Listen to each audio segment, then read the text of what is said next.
Aujourd'hui j'avais envie de vous parler de Miracle Morning, du concept et du petit défi que je me suis lancé.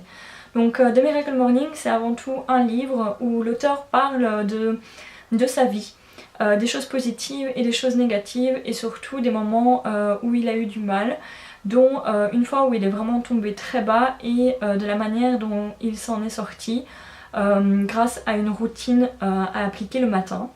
Cette routine, il en a ensuite parlé autour de lui, à ses clients, et il a fini par en écrire un livre.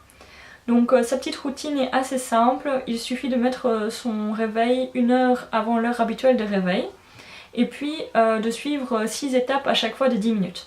Donc la première étape est 10 minutes de silence, donc soit de méditation, soit de prière, suivi de 10 minutes d'affirmation, donc on se répète des phrases dédiées au développement personnel, suivi de 10 minutes de visualisation, donc où vous visualisez les éléments que vous aimeriez avoir dans votre vie comme si vous les aviez déjà, suivi de 10 minutes de lecture, donc dédiées au développement personnel, puis 10 minutes d'écriture dédiées au bonheur, et pour finir 10 minutes de sport. Donc dans ce livre, il parle des bienfaits de cette routine, que lui-même décide de se lever 2 heures avant l'heure habituelle de son réveil, mais que à partir d'1 heure, on ressent déjà les bienfaits, donc que 1 heure suffit. Cette heure peut être appliquée n'importe quand dans une journée, à condition que ce soit la première heure après votre réveil. Donc si vous avez l'habitude de vous lever à 7 heures, il faut mettre le réveil à 6 heures puis faire votre routine. Mais si à cause de votre travail par exemple vous avez l'habitude de vous lever plutôt à 15 heures, il suffit de vous mettre le réveil à 14 heures et à commencer votre routine. Ce que j'ai bien aimé dans ce livre, c'est qu'il y avait aussi des récits d'autres personnes, des témoignages d'autres personnes qui appliquent cette routine. Mais ce que je n'ai pas du tout aimé, c'est le côté vraiment très commercial du livre, très rêveur, très vendeur de miracles. Si vous avez lu The Secret, c'est un petit peu le même reproche que je fais au livre. En fait, je trouve que le fond est très intéressant, le concept très intéressant, mais que le livre va un peu trop vous jeter de la poudre aux yeux. Mais j'avais quand même très envie de donner une chance à cette routine, et donc ça fait 1 semaine et demie que je l'applique. Je me suis lancé le défi de faire cette routine au moins pendant 30 jours, parce que dans le livre il est bien expliqué que pour que la routine marche, il faut au moins l'avoir testée pendant 30 jours. Donc je me suis dit que j'allais déjà commencer par ces 30 jours là et voir un petit peu ce que ça donnait. Alors pourquoi commencer une routine pareille? Alors il faut savoir que je ne suis pas trop quelqu'un du matin. Il est rare que je me lève tard, mais quand mon réveil sonne, je snooze pendant au moins 1 heure. Et une fois que je suis debout, je suis physiquement debout, mais je vagabonde en mode zombie pendant au moins 1 heure, 1 heure et demie après mon réveil. Et en fait je trouvais que c'était une perte de temps énorme.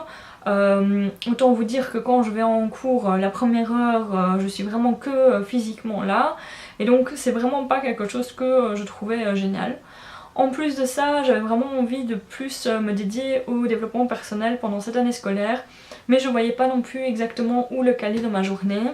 La méditation c'est pareil, c'est quelque chose que j'ai commencé durant les grandes vacances, mais je voyais bien que durant l'année j'aurais du mal à vraiment être régulière, et c'est exactement la même chose pour le yoga.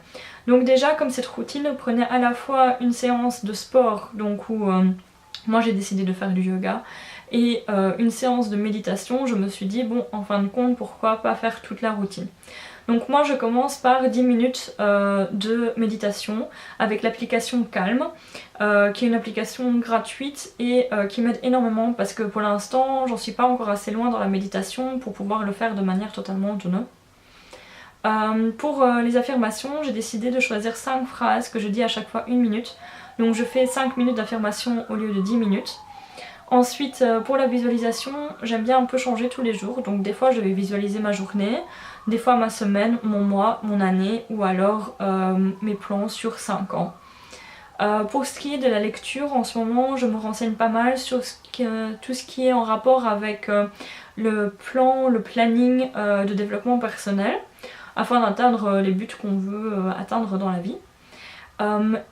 Pour ce qui est de l'écriture, je fais beaucoup de listes de gratitude, que ce soit pour une journée ou dans ma vie en général, mais également j'aime lister tous les petits bonheurs, ce qui me sert aussi du coup par la suite de base pour mes articles Petit Bonheur que j'écris sur le blog 2 fois par mois. Et donc pour le sport, je fais du yoga et je récupère les 5 minutes d'affirmation que je ne fais pas, donc je fais un quart d'heure de yoga au lieu d'en faire 10 minutes. Et dans ce quart d'heure, je fais 5 minutes du défi sportif yoga de 25 jours dont je vous parlais sur Twitter, et je fais après une vidéo de Yoga with Adrian que j'apprécie beaucoup. Alors pour l'instant, vu que ça ne fait qu'une semaine et demie, voire 2 semaines, quand vous verrez cette vidéo que je fais cette routine, je ne peux pas vraiment dire que j'ai vu d'énormes changements, à part que du coup quand je commence ma journée, quand je commence réellement ma journée, je suis bien réveillée et que j'ai l'impression d'avoir plus facile à me réveiller.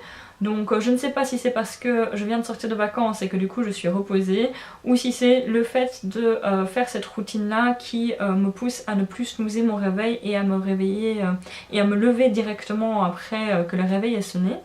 Mais en tout cas c'est pour l'instant un des seuls points que j'ai vu changer.